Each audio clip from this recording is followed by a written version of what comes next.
Hamas के घर में घुसा नेतन्याहू। जी हां, रात के अंधेरे में नेतन्याहू ने यहूदियों की कॉलोनी बनाने के लिए गाजा के अंदर नींव रख दी।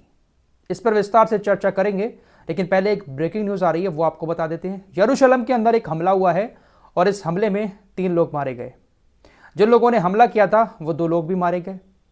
दरअसल एक बस स्टैंड पर यरूशलेम के अंदर, जहां पर इजराइल की फोर्स तैनात रहती है, इजराइल के लोगों का भी आना जाना है, तो उस बस स्टैंड पर अचानक से कार से 2 लोग उतरते हैं और अंधाधुंध फायरिंग कर देते हैं।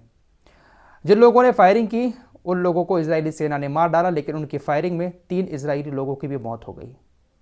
अब इजराइल की सेना की तरफ से बयान आया है कि ये जो लोग मारे गए हैं, जिन्होंने हमला किया था, ये हमास के समर्थक हैं और ये अपराधी हैं। इन लोगों को पहले भी यरूशलेम के अंदर आतंकी गतिविधि करने पर पकड़ा गया था। ये लोग सजा काट के भी आए थे इजराइल की जेलों में। तो ये हमास के समर्थक थे जिनको इजरायली सेना ने मार गिराया। इजराइल की तरफ से ये बयान दिया गया है। अब ये कौन लोग थे?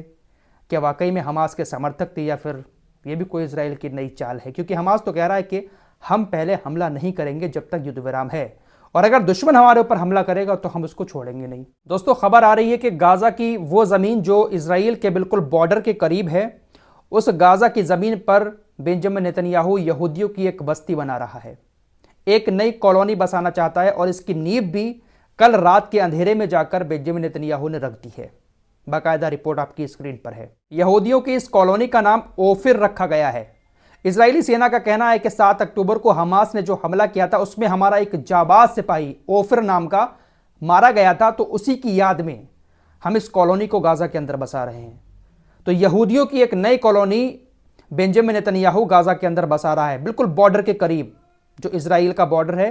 तो गाजा की जगह में बेंजामिन नेतन्याहू इस कॉलोनी को बसा रहा है। और मीडिया रिपोर्ट्स के मुताबिक कल रात अंधेरे में बेंजामिन नेतन्याहू वहां पर पहुंचा था और उसकी अपने हाथों से नींव भी रखी है। तो बेंजामिन नेतन्याहू हमास के घर में पहुंच गया।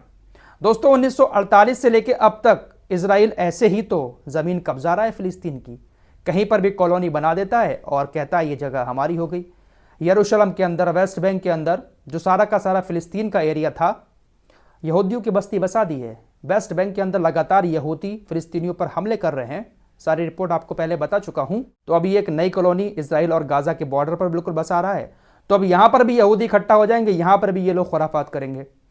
दोस्तों, 2 नेशन वाला जो मामला चलता है, तो इसलिए राजी नहीं हो रहा है इजराइल, क्योंकि जितनी भी जगहों पर कब्जा किया हुआ है, तो अगर 2 नेशन थ्योरी लागू होती है तो इजराइल को उन सारी जगहों को छोड़ना पड़ेगा।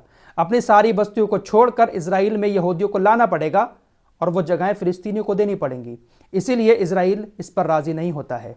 दोस्तों, इजराइल सिर्फ यही नहीं रुका है। इजराइल ने सीरियाई गोलन हाइट्स पर भी 1967 से कब्जा कर रखा है और वहां पर भी यहूदियों की बस्तियां बसा दी हैं सीरिया के अंदर। तो कल संयुक्त राष्ट्र में इजराइल के इसी कब्जे को लेकर एक प्रस्ताव लाया गया था मिस्र की तरफ से, और इस प्रस्ताव में भारत ने इजराइल के खिलाफ वोट डाला। मिस्र की तरफ से जो प्रस्ताव लाया गया था उसमें कहा गया कि इजराइल ने सीरिया के गोलन हाइट्स में कब्जा कर रखा है 1967 से, और यहां पर अवैध तरीके से यहूदियों की कॉलोनियां बसाई हैं, लिहाजा इजराइल के इस कब्जे को तुरंत हटवाना चाहिए। इस प्रस्ताव का 91 देशों ने समर्थन किया, जिसमें से एक देश हमारा भारत भी था। यानी भारत ने इजराइल के खिलाफ वोट डाला। भारत को भी लगता है कि इजराइल ने सीरिया के गोल्डन हाइट्स पर जबरदस्ती कब्जा किया है। इस प्रस्ताव के विरोध में 8 देशों ने वोट दिया, जबकि 62 देश ऐसे थे जो वोटिंग में मौजूद ही नहीं थे। तो ज्यादातर देशों को यही लगता है कि इजराइल अवैध तरीके से यहां पर भी कब्जा करके बैठा है। तो हमारे भारत का जो विदेश मंत्रालय है वो अच्छी से जानता है कि इजराइल क्या कुछ कर रहा है, इसीलिए ऐसे कामों में इजराइल का वो समर्थन नहीं देता है। हाल ही में जो भी वोटिंग हुई है किसी भी प्रस्ताव को लेकर, उसमें भारत ने इजराइल के खिलाफ ही वोट दिया है। या तो वोटिंग नहीं की है या फिर इजराइल के खिलाफ वोटिंग की है। तो हमारा भारत सब जानता है। फिलहाल बेंजामिन नेतन्याहू कितना भी कुछ कर रहे, लेकिन जो सच है वो एक न एक दिन दुनिया के सामने आकर रहेगा। इस रिपोर्ट में इतना ही। मिलते हैं एक और नए वीडियो के साथ, तब तक के लिए अपना ख्याल रखिए।